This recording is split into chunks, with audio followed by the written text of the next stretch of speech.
তানবীরের গান শুনে আবির ঘাড় ঘুরিয়ে তাকিয়েছে। হেলমেটের আড়ালে আবিরের অভিব্যক্তি বোঝার উপায় নেই, তবুও তানবীর গান বন্ধ করে দিয়েছে। ফাঁকা রাস্তা, নিরিবিলি পরিবেশ, দুই পাশে সারি সারি গাছ। আবির আচমকা এক হাতে হেলমেট খুলে সাইডে রেখে গাইতে শুরু করলো, এসেছি তোকে নিয়ে ফিরবো বলে, মনের পথ চিনে আয়না চলে, তোর ছেড়ে জ্বর বুকে ছাড়ে না, পারছে তোকে ছাড়া না রে না। আবিরের কণ্ঠে গান শুনে তানবীর আশ্চর্য নয়নে তাকিয়ে আছে। তানবীরের বাইকের গতি কমে গেছে। তানবীর ভাবছিল আবির রাগ করবে, অথচ আবিরও গান গাইছে। তৎক্ষণাৎ তানবীর নিজের হেলমেটও খুলে ফেলেছে। বাইকের স্পিড বাড়িয়ে আবারও আবিরের সমান্তরালে গিয়ে আবিরের সমস্বরে গান ধরল। অনেকটা পথ দুই ভাই একের পর এক গান গাইতে গাইতে অবশেষে তানবীরের নানাবাড়ি পর্যন্ত চলে আসছে। বাইকের শব্দে মেঘসহ বাকি কাজিনরাও বাড়ির ভেতর থেকে দৌড়ে বেরিয়ে আসছে। তানবীরকে দেখে মেঘ আহ্লাদি কণ্ঠে ডাকলো, ভাইয়া এই আসছে এখন ঢং করতে, 7 দিনে একবারও ভাইয়ার কথা মনে হয়নি, নিষ্ঠুর কোথাকার। মেঘ হেসে বলল, কেমন আছো ভাইয়া? আলহামদুলিল্লাহ ভালো, তুই কেমন আছিস? আলহামদুলিল্লাহ ভালো। তানবীর বাকি কাজিনদের সঙ্গে গল্প করতে করতে বাড়ির ভেতরে চলে গেছে। কাজিনদের পছন্দ মতো খাবার নিয়ে আসছে তানবীর, সেগুলোই সবাইকে দিচ্ছে। মেঘ মনের বিরুদ্ধে গিয়েও একবার পেছন ফিরে দেখলো আবির আসছে কিনা। আবিরকে দেখতে না পেয়ে চিবুক নামিয়ে বাড়ির দিকে হাঁটতে শুরু করলো। আবির ভাইকে বলার পরও আসলো না। ভাবতেই মেঘের মন বিষণ্ণতায় ছেয়ে গেছে। একটু সামনে এগোতেই পুরুষালী কণ্ঠ ভেসে আসে, কেমন আছেন ম্যাম? সুপরিচিত প্রিয় কণ্ঠস্বর মস্তিষ্কের সঙ্গে সঙ্গে অষ্টাদশীর হৃদয়কেও আন্দোলিত করেছে। মেঘ আকস্মাৎ পেছন ফিরে তাকাতেই সরাসরি নজর পড়ে আবিরের মলিন মুখমণ্ডলে। নিজের প্রতি করা বেধক অবহেলা আবিরের চোখে মুখে লেপ্টে আছে। অষ্টাদশী নিষ্পলক চেয়ে থেকে খানিকক্ষণ পরখ করল আবিরকে। আবিরের পরিশ্রান্ত চেহারা দেখে অষ্টাদশীর বুকের ভেতর চিনচিন ব্যথা অনুভব হলো। হৃদয়ের ক্লেশ উপেক্ষা করে মেঘ মাথা নিচু করে নিরেট কণ্ঠে বলল, আলহামদুলিল্লাহ। কথাটা বলতে দেরি হয়েছে, অথচ মেঘের বাড়ির ভেতরে যেতে দেরি হয়নি। মেঘ ভেতরে চলে গেলেও আবির পূর্বে জায়গাতেই নিশ্চুপ দাঁড়িয়ে আছে। এই কয়েকদিনের এলোপাথারি চলাচলে আবিরের কাদম্বিনীর চেহারার লাবণ্য অনেকটাই কমে গেছে। দেখেই বোঝা যাচ্ছে অযত্নে কাটছে তার প্রেয়সীর দিন। নানুবাড়িতে বাধা দেওয়ার কেউ নেই। হালিমা খান বকা দিলে মামারা, খালামণি, নানা, নানু আহ্লাদে মেঘকে মাথায় তুলে রাখে। তাদের অতিরিক্ত আদরে এই কয়েকদিন না খেয়ে খেয়ে ছোটাছুটি করেছে। আবির চোখ বন্ধ করে সুদীর্ঘ নিঃশ্বাস ছেড়ে বাড়ির ভেতরে ঢুকলো। সবার সঙ্গে দেখা সাক্ষাৎ করে নানার রুমে গিয়ে বসলো। কিছুক্ষণের মধ্যে মেঘের খালামণি আর 2 মামি নাস্তা নিয়ে আসছে। আবির তানবীরের পছন্দ মতো পিঠা আর অন্যান্য খাবার। হালিমা খান কয়েকবার এসে দেখে গেছেন, উনি ব্যাগ গোছাতেই ব্যস্ত। নাস্তা খেয়ে তানবীর, আবির আরও 2-3 জন কাজিন মিলে ঘুরতে গেছে। সবার নানুর বাড়িতে অপ্রকাশিত অনেক স্মৃতি জড়িয়ে থাকে। তানবীর আশেপাশে ঘুরছে, ছোটবেলার বন্ধুদের মধ্যে যারা বাড়িতে ছিল তাদের সঙ্গে গল্প গুজব করেছে। তারপর বাড়িতে এসে হাত মুখ ধুয়ে খেতে বসেছে। আবিরদের উদ্দেশ্যে 2 মামি মিলে এলাহি আয়োজন করেছেন। অবশ্য এত আয়োজনের পেছনে মেঘেরও হাত আছে। ছোটবেলা আবির মেঘের নানুবাড়িতে আসছিল কিনা তা মেঘ জানে না। মেঘের কাছে মনে হচ্ছে এটাই আবিরের প্রথম আগমন। নানুবাড়িতে আবির ভাইয়ের খাবার দাবারে যেন কোনো রকম ত্রুটি না থাকে, তাই মেঘ নিজে সব লিস্ট করে দিয়েছে। রান্নার তদারকিও মেঘই করেছে। আবিরের পছন্দের তালিকার যতটুকু মেঘ জানে সবটাই করিয়েছে। বেশ কয়েকটা রেসিপি মেঘ নিজেই রান্না করেছে। সঙ্গে তানবীরের পছন্দ মতো রান্নাও হয়েছে। সালাদ থেকে শুরু করে যা যা মেঘের পক্ষে করা সম্ভব সেসবই সে করেছে। ওরা আসতেই দেখা করে মেঘ লুকিয়ে পড়েছে, একবারের জন্য ওদের সামনে আসছে না। তানবীর আবিরের সঙ্গে অন্যান্য কাজিনরাও খেতে বসেছে। তানবীর আচমকা আবিরের দিকে তাকিয়ে ডাকলো, ভাইয়া। কি আবেগে বেশি খেয়ে ফেললো না আবার? আবির আর চোখে তানবীরের দিকে তাকালো। তানবীরের মুখে রহস্যময় হাসি। আবির ভুরু গোটাতেই তানবীর বিড়বিড় করে বলল, আমি খবর পেয়েছি তোমার জন্য আজকে স্পেশালি আমার বোন নিজে হাতে রান্না করেছে। আবির ভুরু উঁচিয়ে উষ্ট বেঁকিয়ে তানবীরের দিকে তাকিয়ে আছে। তানবীর মুচকি হেসে বলল, এভাবে আমায় না দেখে আমার বোনটাকে দেখলেও তো পারো। আবির গলা খাখারি দিয়ে বিড়বিড় করে বলল, সময় হোক তখন দেখবি, তোর বোন ব্যতীত কোনো দিকে তাকাবই না। তানবীর নিঃশব্দে হাসলো, সাথে আবিরও। খাওয়া দাওয়া শেষ করে সবার সঙ্গে আরও কিছুক্ষণ গল্প করে বাসার উদ্দেশ্যে বের হলো। মেঘ আর হালেমা খানও সবার থেকে বিদায় নিয়ে বেরিয়েছে। মেঘের কাজিনরাও মেঘদের সঙ্গে কিছুটা এগিয়ে আসছে। মেঘ তানবীরকে উদ্দেশ্য করে গম্ভীর কণ্ঠে বলল, ভাইয়া আমি তোমার সাথে যাব। তানবীর সহসা জানালো, আমি তোকে নিতে পারবো না। কেন? তানবীর স্বাভাবিক কণ্ঠে বলল, আব্বু কি বলছিল মনে নাই, আমি যেন তোকে নিয়ে বাইক না চালাই। মেঘ ঠোঁট ফুলিয়ে বলল, কেন? আমাকে নিয়ে চালালে কি হবে? তানবীর আকাশের পানে তাকিয়ে বলল, আব্বু আমাদেরকে নিয়ে টেনশন হয়। তুই আমি একসঙ্গে গেলে বাই চান্স অ্যাক্সিডেন্ট হলে আর আমাদের কিছু হয়ে গেলে কি হবে, সেই ভেবে আব্বু ভয় পায়। তুই ভাইয়ার সঙ্গে যা, আমি আম্মুকে নিয়ে যাচ্ছি। অ্যাক্সিডেন্ট করলে করব, মরে গেলে যাব, তবু আমি তোমার সঙ্গেই যাব। তানবীর শক্ত কণ্ঠে বলল, বনু বাজে কথা একদম বলবি না। আমার কিছু হলেও সমস্যা নাই, কিন্তু আমার কারণে তোর কিছু হলে আমাকে আব্বু মার্ডার করে ফেলবে। মেঘ ভুরু কুচকে বলল, ওনার সাথে গেলে যে আমার কিছু হবে না তার কি গ্যারেন্টি আছে? গ্যারেন্টি আমি তোকে দিচ্ছি, কিছু হবে না তোর। মেঘ রাগে ফুঁসতে ফুঁসতে বলল, তবুও তুমি আমায় নিয়ে যাবে না? আব্বুর কথা অমান্য করলে আমার বাড়িতে জায়গা দিবে না বোন। তুই কি চাস তোর এই হতভাগা ভাইটা অকালে বাড়ি থেকে বেরিয়ে যাক? মেঘ রাগে কটমট করে বলল, হয়েছে, আর ইমোশনাল ব্ল্যাকমেল করতে হবে না। নিয়ে যাও আম্মুকে, আমি বাসায় গিয়ে আব্বুকে বিচার দিব। তানবীর হেসে আম্মুকে গাড়িতে বসতে বলল। হালেমা খান উঠতেই তানবীর বাইক স্টার্ট দিল। এদিকে আবির এতক্ষণ যাবৎ কোনো কথাই বলেনি। ওরা কিছু দূর যেতে আবির বাইক স্টার্ট দিতে দিতে বলল, কেউ কি আমার সঙ্গে বাইকে যেতে বিরক্ত বোধ করছে? মেঘ ফস করে শ্বাস ছেড়ে নিজের ব্যাগটা মাঝখানে রেখে 1 সেকেন্ডের মধ্যে বাইকে উঠে বসছে। আবির লুকিং গ্লাসে তাকিয়ে প্রেয়সীর রাগান্বিত মুখবিবর দেখে মৃদু হেসে বাইক স্টার্ট দিল। মেঘের রাগ অতি সহজে কমবে না, এটা আবির বেশ বুঝতে পারছে। মেঘের ছোট থেকে এই স্বভাব, নিজের পছন্দের কোনো জিনিস কাউকে দিতে চায় না, এমনকি মিমকেও না। আর যদি কারো ওপর রাগ ওঠে তাহলে এত সহজে রাগ কমে না। কথা বললেও রাগে কটমট করতে করতেই বলে। বড় হয়েছে ঠিকই, তবে এখনও আগের স্বভাবই আছে। তানবীর ওর আম্মুকে নিয়ে অনেকটা সামনে চলে গেছে, ওদের আর দেখা যাচ্ছে না।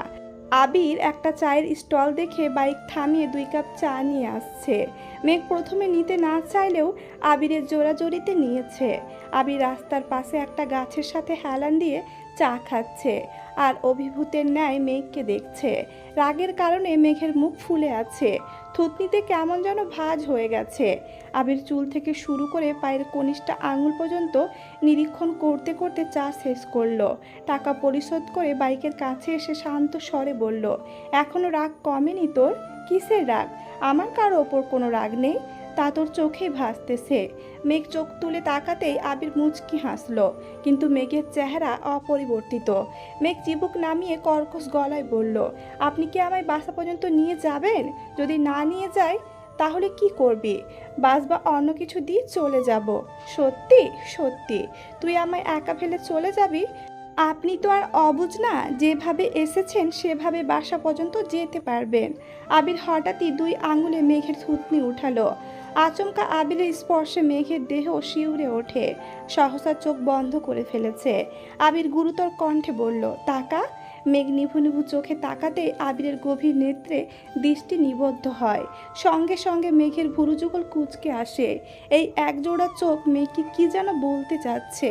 চোখের ভাষা বোঝার সাধ্যই ছোট্ট অষ্টাদশীর নেই, তবে দৃষ্টির গভীরতা প্রখরতা বুঝতে সময় লাগেনি।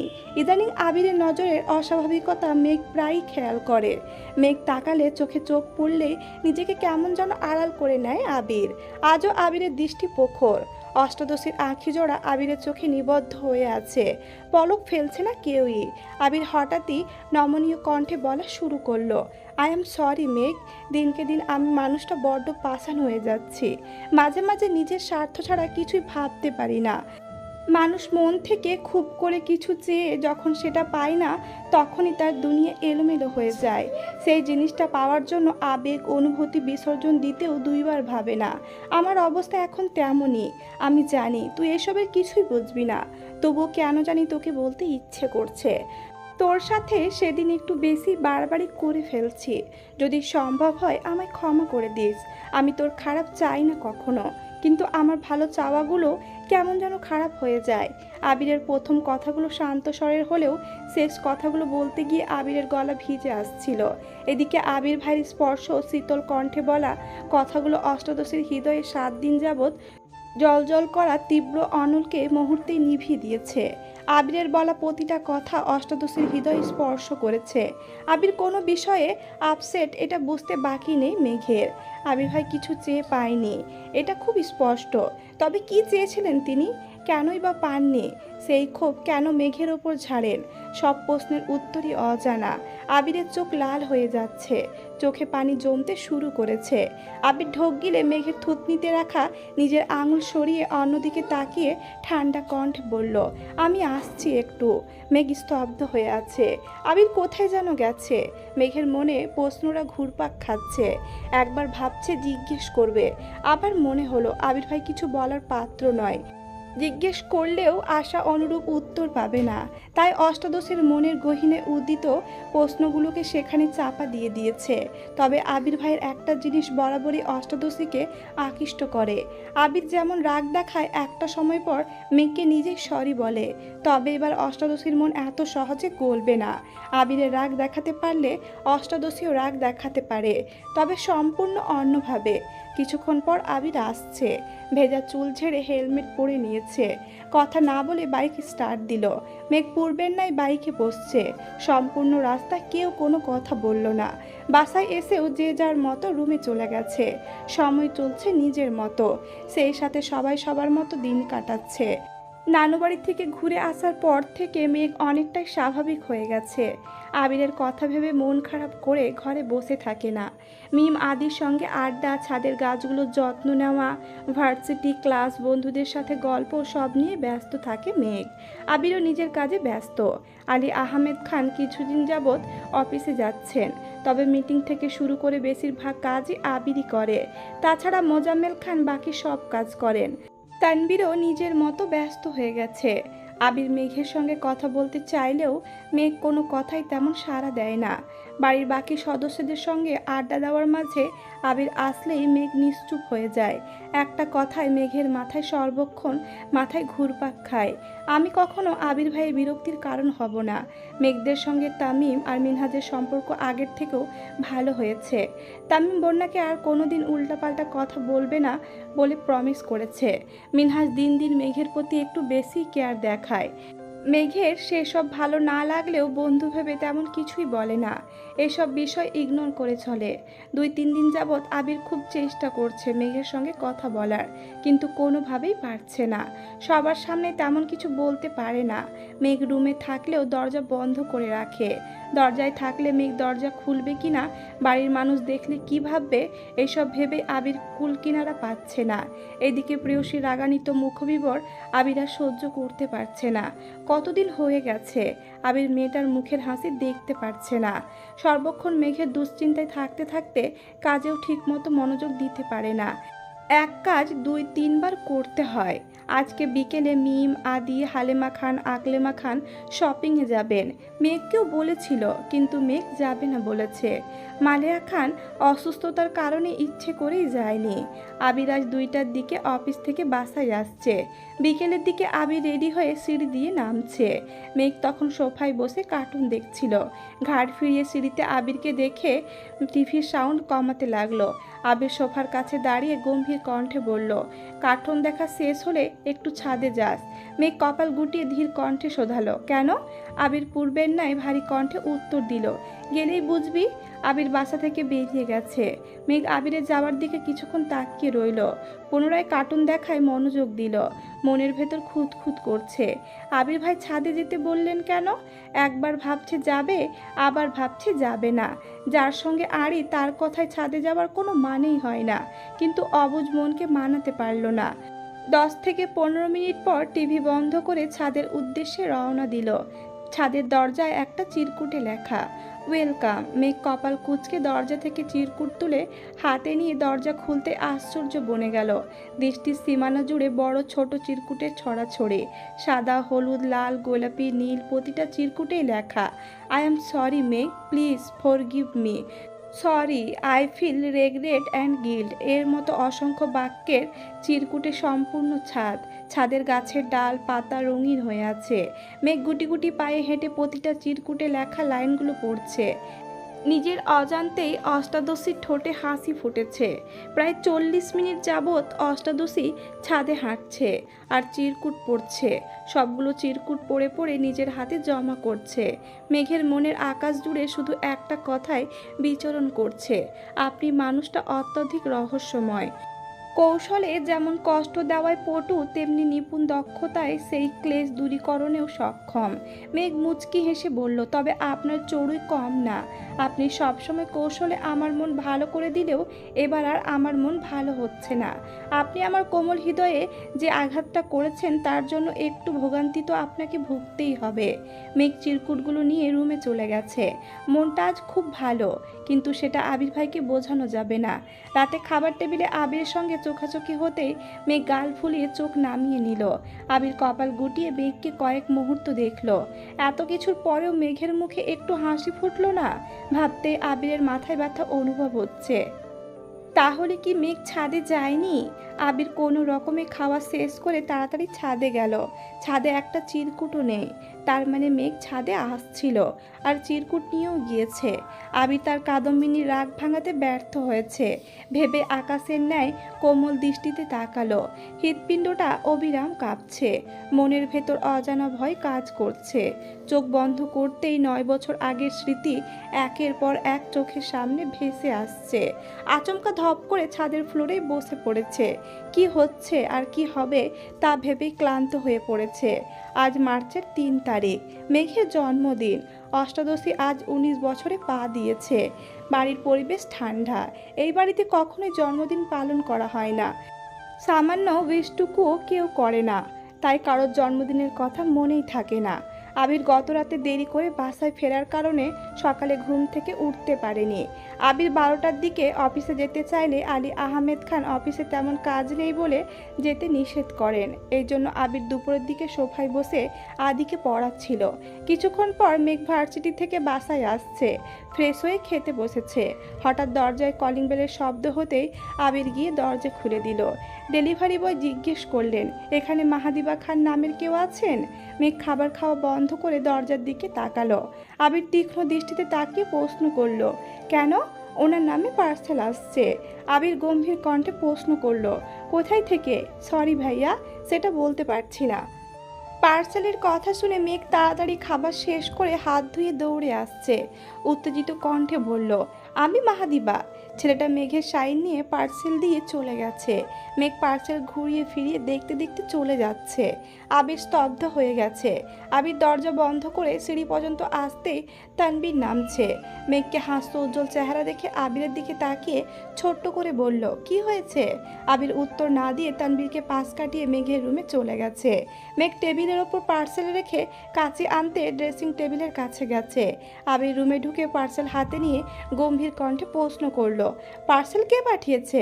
মেঘ ঘেঁষে উত্তর দিল, আমি কি করে বলবো? তাহলে পার্সেল পেয়ে এত খুশি কেন? গিফট পেলে সবাই খুশি হয়, সেটা যেই দেখ না কেন। আমার পার্সেল দিন। কে পাঠিয়েছে না বললে পার্সেল দিব না। আজব তো, আমি জানি না কে পাঠিয়েছে, তাহলে পার্সেল দেখার দরকার নেই বলেই আবির পার্সেল নিয়ে চলে গেছে। মেঘ আহামকের মতো চেয়ে আছে। মনে মনে বিড়বিড় করে বলছে, নিজে সামান্য উইশও করবে না, আবার কেউ পার্সেল দিলে নিতেও দিবে না। এ কেমন মানুষ রে বাবা। আবির পার্সেল নিয়ে রুমে ছুঁড়ে ফেলে দিয়েছে। আবিরের মাথায় ঘুরপাক খাচ্ছে, হয়তো মিনহাজ গিফট পাঠিয়েছে। মেঘ কি করবে ভেবে না পেয়ে একে একে বন্যা, মিনহাজ, তামিম, মিষ্টি সবাইকে কল দিয়েছে। কেউ পার্সেল পাঠিয়েছে কিনা জিজ্ঞেস করেছে, কিন্তু কেউই কিছু জানে না। মিনহাজকে জিজ্ঞেস করায় মিনহাজ বলেছে, তোদের বাসার ঠিকানা জানলে আমি নিজেই পার্সেল নিয়ে হাজির হইতাম। মেঘ প্রথমে ভেবেছিল বন্ধুদের মধ্যেই কেউ পাঠিয়েছিল, কিন্তু ওদের কথা শুনে এখন মেঘ নিজেই চিন্তায় পড়ে গেছে। তবে কে দিল পার্সেল? দুপুরের পরপর আবির বাসা থেকে বেরিয়ে গেছে। কিছুক্ষণ পর তানবীর একটা ড্রেস মেঘকে দিয়ে বলল, এটা পরে রেডি হয়ে নে, তোকে নিয়ে বের হব। কেন? তানবীর মুচকি হেসে বলল, এমনি। মেঘও সঙ্গে সঙ্গে হাসলো। সবার মধ্যে তার ভাই যে তার জন্মদিন মনে রেখে ঘুরতে যাওয়ার জন্য বলছে, সেই অনেক। মেঘ ঝটপট রেডি হয়ে বের হয়েছে। তানবীর ড্রয়িং রুমেই বসেছিল। হালিমা খানকে বলে মেঘকে নিয়ে বের হচ্ছে। মেঘ তানবীরের পিছু পিছু যেতে যেতে বলল, আজ দুইজনে বাইকে গেলে কিছু হবে না, হতেও পারে তার জন্যই গাড়ি নিয়ে যাব। মেঘ ভাইয়ের দিকে তাকিয়ে নীরবে ভেঙচি কাটল। মেঘ ভেবেছিল তানবীরকে কথা শোনাবে, তা না হয়ে উল্টো নিজেই বকা হয়ে গেছে। তানবীর মেঘকে নিয়ে সন্ধ্যার ঠিক আগে আগে একটা রেস্টুরেন্টে ঢুকলো। রেস্টুরেন্টে পা দিতে মেঘের চক্ষু ছানা বড়া হয়ে গেছে। সম্পূর্ণ রেস্টুরেন্ট বার্থডের জন্য সুন্দর করে সাজানো হয়েছে। তানবীর মুখে হাসি রেখে বলল, হ্যাপি বার্থডে বনু। মেঘ আহ্লাদি কণ্ঠে বলল, থ্যাংক ইউ ভাইয়া। মেঘ আশ্চর্য নয়নে তাকিয়ে দেখছে। কিছু ভাবার বা বলার আগে আচমকা কেউ মেঘের দুই চোখে চেপে ধরে। মেঘ সঙ্গে সঙ্গে হাত স্পর্শ করে উত্তেজিত কণ্ঠে বলল, বন্যা। হাত ছাড়তে মেঘ পেছনে ঘুরে বন্যাকে জড়িয়ে ধরেছে। বন্যাও জড়িয়ে ধরে বলল, হ্যাপি বার্থডে বেবি। মেঘ হেসে বলল, থ্যাংক ইউ বেবি। এবার মিনহাজ, তামিম, মিষ্টিরা সমস্বরে বলে উঠল, হ্যাপি বার্থডে মেঘ। মেঘ অবাক চোখে সবাইকে দেখছে, বারবার তাকাচ্ছে তানবীরের দিকে। তানবীরের ঠোঁটে হাসি। মেঘ কি বলবে কিছুই বুঝতে পারছে না।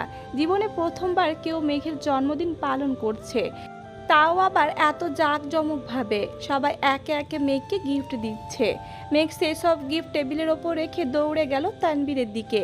কোমল দৃষ্টিতে তাকিয়ে মোলায়েম কণ্ঠে বলল, এত কিছু করার কি দরকার ছিল? তানবীর মৃদু স্বরে বলল, এগুলো কিছুই না, একটু অপেক্ষা কর দেখবি। মেঘ তানবীরের দিকে অবাক দৃষ্টিতে চেয়ে আছে।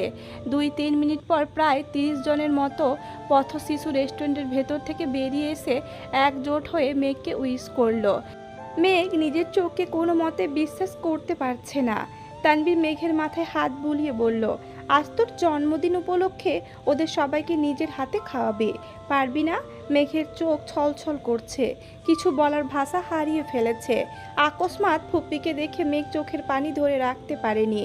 ফুপ্পি, আইরিনরা সবাই আসছে। মেঘ ফুপ্পিকে জড়িয়ে ধরে কান্না করে দিয়েছে। প্রায় 10 থেকে 15 মিনিট পর তানবীর শক্ত কণ্ঠে বলল, আর কতক্ষণ কাঁদবি? মেঘ চোখ মুছতে মুছতে তানবীরকে জিজ্ঞেস করলো, এত আয়োজন তুমি করেছো? তানবীর বিপুল চোখে তাকিয়ে বলল, আমার এত সামর্থ্য এখনো হয়নি বনু, এসব ভাইয়া করেছে। মেঘের হাসি মিলিয়ে গেছে, আশেপাশে চোখ বুলায়। আবিরের কোনো অস্তিত্ব না পেয়ে অন্ধকারে ছেয়ে গেছে মেঘের মুখ। উদ্বিগ্ন কণ্ঠে শোধায়, উনি কোথায়? জানি না, উনি আসবেন না বোধহয় না। মেঘ এবার তপ্ত স্বরে বলল, কেন?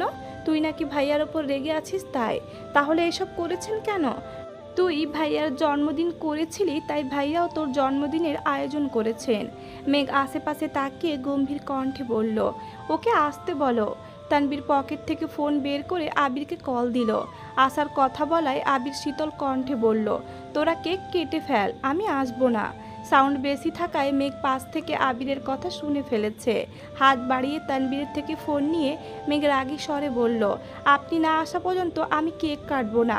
এবার আপনি ভাবুন আসবেন কি না। বলেই মেঘ কল কেটে দিয়েছে। মেঘ ফস করে শ্বাস ছাড়ল।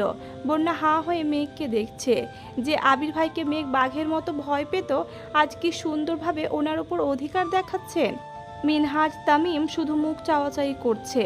তানবীরের সামনে মেঘকে আলাদাভাবে কিছু বলার সাহস নেই ওদের।